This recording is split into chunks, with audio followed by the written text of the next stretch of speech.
There's a concept in Bible prophecy that is absolutely essential to understand. If you don't understand this concept, you really won't be able to understand the big picture of Bible prophecy. And that concept is that in the end time, there will be two leaders, a political leader and a spiritual leader, the Antichrist and the false prophet, and they will be heading two entities, a global government and a global religion. Now, that's what we're going to be talking about today, because it's so vital that all of us really get this and understand where the Bible teaches this, because we're watching it actually develop right now. Before we go there, however, the breaking news for the day, Jordan blasts Israel for responding to the riots on the Temple Mount. What happened was, this is the holiday of Sukkot. And so there were a lot of Jews wanting to go up on the Temple Mount. The Palestinians knew this would be true. It's always true at the time of a Jewish holiday. So they were set for them. They had rocks, they had fireworks, they had all kinds of instruments to try to attack the Jews. Of course, the Temple Mount police counterattacked, and now then Jordan is criticized. Let me just give you a little bit of this article.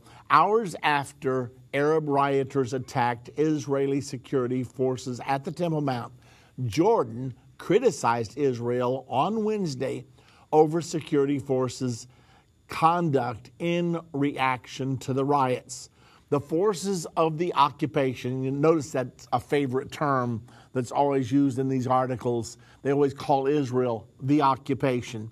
The forces of the occupation prevented religious officials entering the compound and cleared it of all Muslims, while at the same time enabling Jewish extremists to storm it.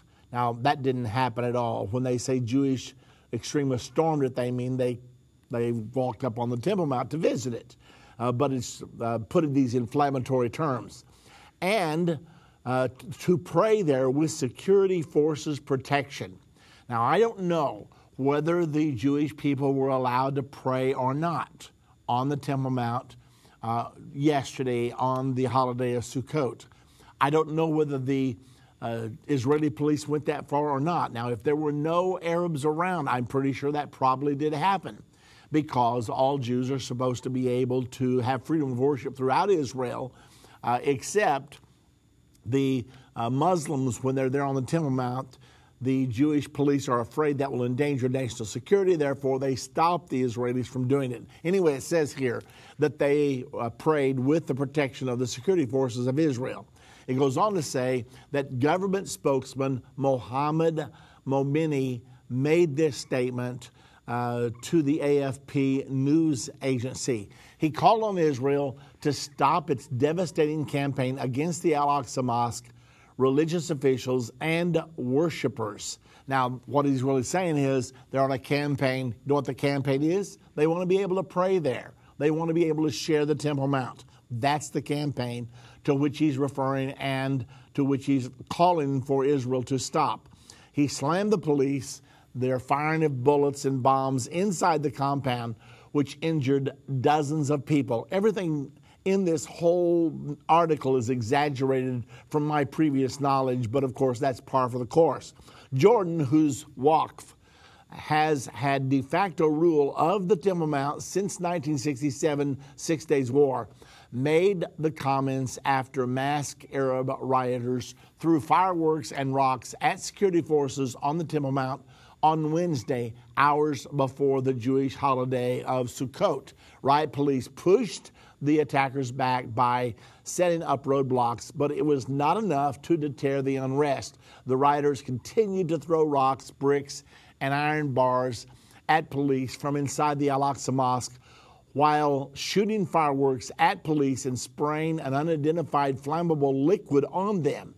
That liquid kept them from breathing. They also threw a firebomb at police, which ignited, wounded 4 officers lightly. The police later restrained the rioters and moved all barriers protecting the entrance to the mosque. The wounded policemen were treated on the spot. The Jordanian Waqf keeps an iron fist on the Temple Mount and its activities, Jews face constant discrimination and violence for visiting the site, and there is a blanket ban on Jewish prayer there. Muslims and Christians, however, have free reign to worship at and visit the Mount. That's really not totally true, because even Christians are not allowed to worship or to pray on the Temple Mount, though this article says they are. The IDF even allowed 500 Gazans to ascend to the Mount as a gesture during the peace talks with Hamas in Cairo, and the Jerusalem Arab community recently celebrated their holiday there at the same, which was on the same day as Yom Kippur. This is not the first time that Jordan has condemned Israel over issues related to the Temple Mount. In June, Jordan also took issue with Israel allowing 400 Jews to ascend to the Mount. What's the point of all this?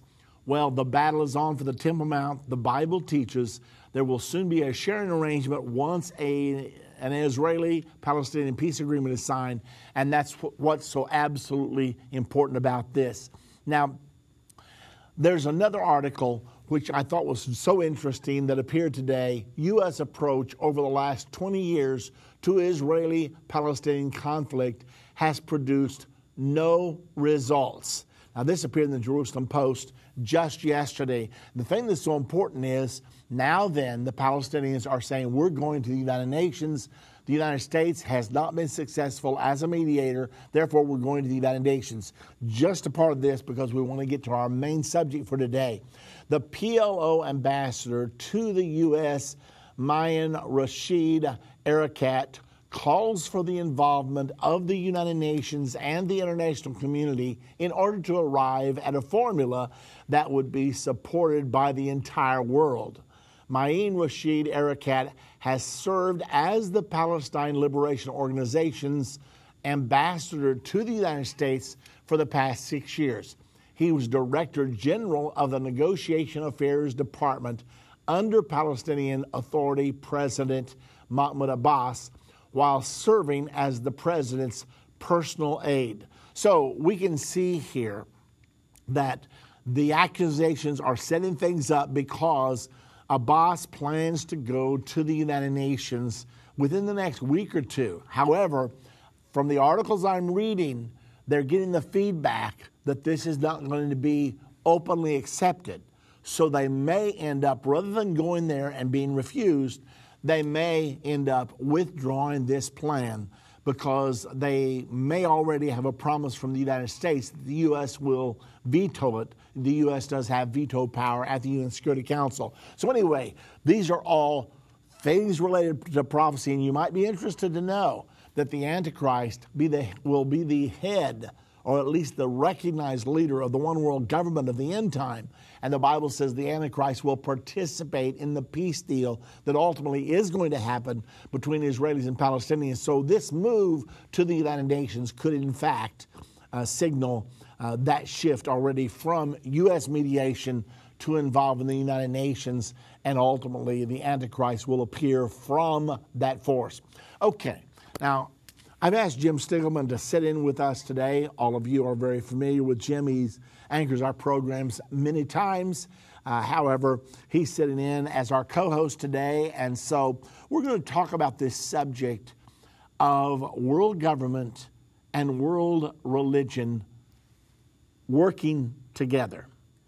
The Bible prophesies a world government for the end time, but Jim, there's a lot of people out there that probably couldn't show that in the Bible if they needed to.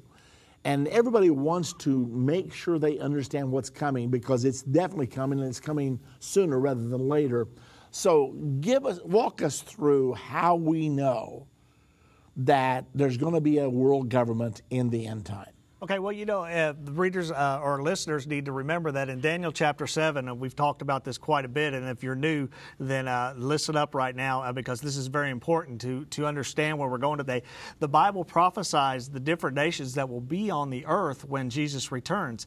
Daniel chapter 7, verses 1 through 8, Daniel had a vision, and in this vision he saw a lion with eagle's wings, a bear with 3 ribs in its mouth, a leopard with 4 heads, and a 10-horned beast. So we know that a little little bit later in the chapter, he said that these nations will exist when Jesus Christ returns to set up his kingdom on earth. So let's go through and see if we can identify any of these things. We have the lion with eagle's wings. Well, lion is the symbol of Great Britain. The eagle's wings, the United States. The United States came from Great Britain, and eventually these eagle's wings in this prophecy were plucked, so we became a nation to stand on our own. Then we have the bear with 3 ribs in its mouth. The bear in today's society is known as Russia. Then we have a leopard with 4 heads. Leopard is known as Germany. And then we have a 10-horned beast, which is going to be basically the Holy Roman Empire reborn, where 10 nations, probably from Europe, are going to join together to form some type of a supernation, so to speak. Okay, now Jim, let me just, I'm sort of acting like I'm a brand new listener here, and you're suddenly telling me all about these symbols. What you're trying to say, I think, is that every nation has an animal symbol. Right. Every nation has an animal symbol as its national symbol. So in other words, on the back of the dollar bill, there's the eagle. Right. And that's the symbol of the United States of America. If you go to the post office or any other federal buildings, you'll see it used repeatedly because that's actually our national symbol. But this was written 500 BC. That's 2,500 years ago. Now, are you telling me that God knew in advance what our symbol would be and used that to represent us in prophecy so that you and me and all of our listeners could really understand what's coming? Is that what you're saying? Yeah, over 1/3 of the Bible is prophecy, and so God has given us hints, and anybody that has done well in U.S. history or world history in this case knows that, hey, the eagle, United States of America, it's all over. You have it on the back of the dollar bill, like you said. You have it on a lot of our national symbols and our national emblems, pictures of our country. You have the red, white, and blue flag, and you have an eagle. And so, okay, so I went to London a few years ago, and I went to Trafalgar Square, and I stood there. It's at the center of London, and I saw 4 huge lions, one looking north, one south, one east, one west. And by this time, I knew about the prophecy in Daniel 7 that the lion would be one of the nations on the earth at the time of the coming of Jesus Christ to the earth. And I looked there, I took pictures, obviously, but you're making my hair stand on end when I look at these prophecies that were spoken before these nations even existed, and yet God foreknew that one of the nations on earth at the time of his second coming would be the lion, Great Britain, and the eagle, the United States of America. If I were an atheist, I think I'd start believing the Bible right now.